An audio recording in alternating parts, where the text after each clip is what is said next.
Okay, hello everybody. Welcome to Korean Atlanta Mentorship. And in this video, I'm going to talk about how the vast majority of human beings on this planet are full of untapped and probably wasted potential. And the reason why that is because when we were young, right, instead of having people who are supposed to be good mentors and teachers raising us to live our full potential, because so many of them were bad leaders or had qualities of bad leadership, the people that they were supposed to raise or lead, to the next generation to a better life simply just did not do that. And in fact, there's a book out there that I read that I think really resonated with my sentiments once I graduated from high school, because I think one of the biggest mysteries of after graduating high school is every adult like assured me if I went to college that it would be this panacea and I'd meet all the smartest people in the world and my life would be okay. And I found out to be the opposite. And I was like really confused. Like, why did everybody tell me this? This is like the big lie, right? And so what happened was, I would read books that resonated with what I was experiencing. And I think I bought this book about like 15 years ago. Unfortunately, it's on Amazon, but I think it's kind of mostly out of print. And there probably needs to be like a PDF version to be sold because I think it's a pretty good book. It's called, I don't know if you see this correctly. Let me zoom in. Immature People with Power, How to Handle Them, right? The original guide for developing empowering relationships with immature bosses, customers, employees, and anyone else with more authority than wisdom. And then if you see here, it says, I wish I'd read Larry Mullin's book when I started out, then I would have reached the top sooner by Joe Girard. So if you don't know who Joe Girard is, he was the number one top car salesman, making insane amount of car sales. And if you don't know anything about his story, he actually got fired from his first car sales job. This is what happened. Like, it's pretty crazy, right? Like, he did not have enough money to feed his family groceries, and then he was begging for like a car dealership sales job, right? And then, like, on that first sales job that he had, he blew everyone out of the water, and then all the other car salesmen started to complain that it was taking their business, so they fired him. And then he went to like the other dealership. I don't know if it was across the street or somewhere, but he was making a ton of sales. And so again, we all, if you're extremely talented, but at the same time confused because you feel like you're not being recognized or cultivated to the next stage or to be at the top. Well, one of the reasons why you're not is because you're simply around garbage leadership. Okay, and so one of the things that I'm going to do is I'm just going to read excerpts from the book, and I actually brought this book from California. It's in nice condition, and I wish I could just share it all with you. But there's some previews of the sections on the book, and we'll just do a quick reading. But I think it's like a great read. I definitely would just kind of scan this in PDF and just sell it if I could, but again, not my book, so I'm not going to do that. But let's just go in here with the introduction, okay? So let's go ahead and read this, and I'm going to go ahead and put, zoom in on this. So this is why this management guide was written for employees was written, and it says you are using about 10% of your potential. Let me zoom in here. The chances are that you'll develop only about 1/10 of your potential, even if you live a long and active life. This is an appalling waste of human resources and unfortunately typical of the prospects of most human beings. Yet if you lived in worked in a nourishing, challenging, and supportive environment, you could probably achieve splendid things and more things, better things you could ever accomplish before. The odds are very strong that you will never benefit from such an environment unless you learn to create it yourself. For over a quarter of a century, the entrepreneurs and managers of American business have at their disposal information that could begin to tap the human potential lying fallow in their shops and offices. This potential could revolutionize the nation. With rare but important exceptions, management has failed to study and use this information. Right? And let me stop there one moment. You know what's funny? We have all this information about. Oh, I'm sorry, my mouse is going crazy. But we have all this important information that kind of explains all the problems in the world. Like if I look, I could look on the Google, I could look on the internet about bullying and nursing from the 1980s, and it's still 2024. And I read this article about how some young nurse committed suicide because of nurse bullying. And there's like a phrase that I know has existed from the 1980s called eating our young. And it's like, why do nurses eat our young?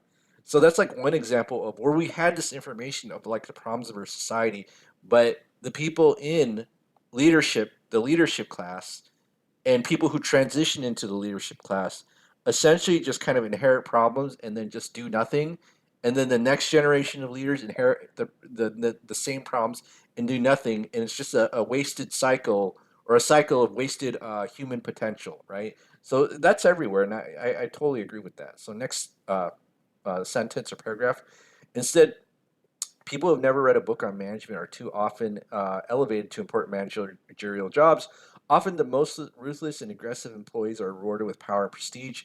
These ambitious people are entrusted with the most awesome resource potential on the planet, human beings. Because of ignorance and immaturity, managers squander and destroy this valuable reservoir of possibilities. This, in the face of the fact that employee productivity and quality have been proven to be the natural fruits of mature, enlightened, and creative management, right? And this is kind of like why one of the reasons why I talk about how leadership is important, because leaders kind of set culture, they set values, they set what's important to a group of people, right? And if you have bad leadership, then guess what? It's like a toxic spew that comes out and ruins, the environment that you're in. Whereas you have great leadership, it's like giving plants water, sunshine, and and I don't know, manure or fertilizer or whatever, right? So let me just keep reading. Great men like Maslow, McGregor, Herzberg, and others studied, analyzed, offered to business a productive new way of cultivating human resources. Other men like Robert Townsend have tried these methods and proven that they work and work with startling effectiveness, but there are simply not enough mature people to fill the leadership roles in the world. I totally agree, and I think it's an insightful book. All right. So Americans with the opportunity unique in history still largely work under psychological tyranny as crippling as its own way, as physical brutality was in ages of the past. Since management has so much at stake in the status quo, the time has come to offer enlightened management techniques to employees of America. It's the workers and middle managers with so much to gain who will be learning a new way of living, who will learn to manage immaturity figures who possess more than wisdom. It is employees who will welcome powerful principles that can be applied to unleash their own creative energies. Here's a helpful guide to developing and actualizing your own vast potentials, even if you must spend a great deal of time in an impressive, exploitive environment. This book took too many years to write. Each method is its own practical, proven method. All right, so let me just kind of go down here.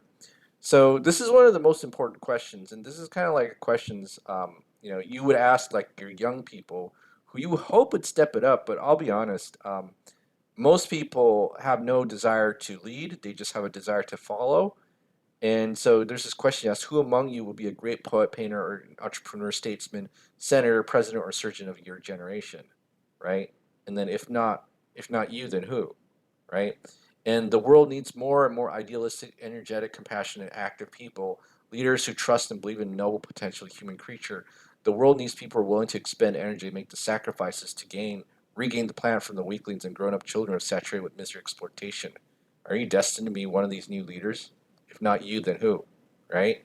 That's really deep. Because, if I ask, questions to other people, you know, what it is, their mission, their goal. You know what I usually get? People just complaining and not doing anything about life. Like that, it's kind of sad, right? Like, oh, I'm just going to complain about X, Y, Z and do nothing, right? Well, here's the thing: I like to complain, but at least I like to present solutions. But a lot of people that out there, they just like to complain and then do absolutely nothing, right? You ever notice that?